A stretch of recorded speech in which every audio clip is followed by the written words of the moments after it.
ইসরায়েলে পারমাণবিক স্থাপনার পাশে ডিমোনা শহরে হামলার পর মধ্যপ্রাচ্যে যেসব বিদ্যুৎ কেন্দ্র যুক্তরাষ্ট্রের সেনাবাহিনীকে সেবা দেয় সেগুলোতে পাল্টা হামলা চালানো হবে বলে জানিয়েছে আইআরজিসি।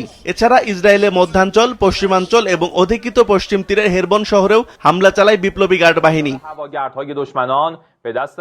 ইরান যুদ্ধে অংশ নিতে বিশ্ব নেতাদের প্রতি আহ্বান জানিয়েছে ইসরায়েলের প্রধানমন্ত্রী বেনিয়ামিন নেতানিয়াহু। তিনি আরো বলেন, ইরান পুরো বিশ্বকে বিপন্ন করে তুলেছে।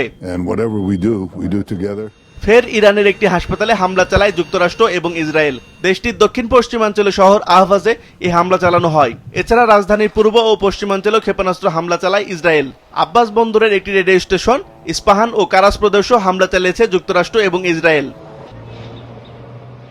হরমুজ প্রণালীতে ইরানের প্রতিরক্ষা ঘাঁটিগুলো পুরোপুরি ধ্বংস না হওয়া পর্যন্ত যুক্তরাষ্ট্রের সামরিক অভিযান অব্যাহত থাকবে বলে জানিয়েছেন মার্কিন অর্থমন্ত্রী স্কট বেসেন্ট। হরমুজ প্রণালীতে হুমকি নিয়ে ইরান বিচলিত হবে না বলে জানিয়েছে দেশটির পররাষ্ট্রমন্ত্রী আব্বাস আরাকচি। তিনি আরো বলেন, এই জলপথ এখনো বন্ধ নয়, বরং আপনাদের শুরু করা যুদ্ধের আতঙ্কে বিমা কোম্পানিগুলো সরে দাঁড়াচ্ছে।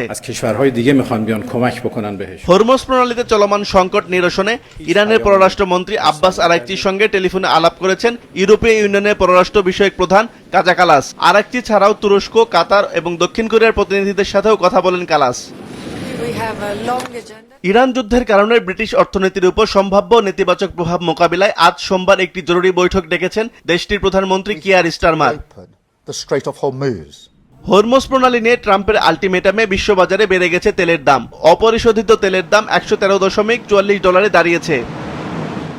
আসিফ আল আমিন, মাছরাঙা নিউজ ডেস্ক।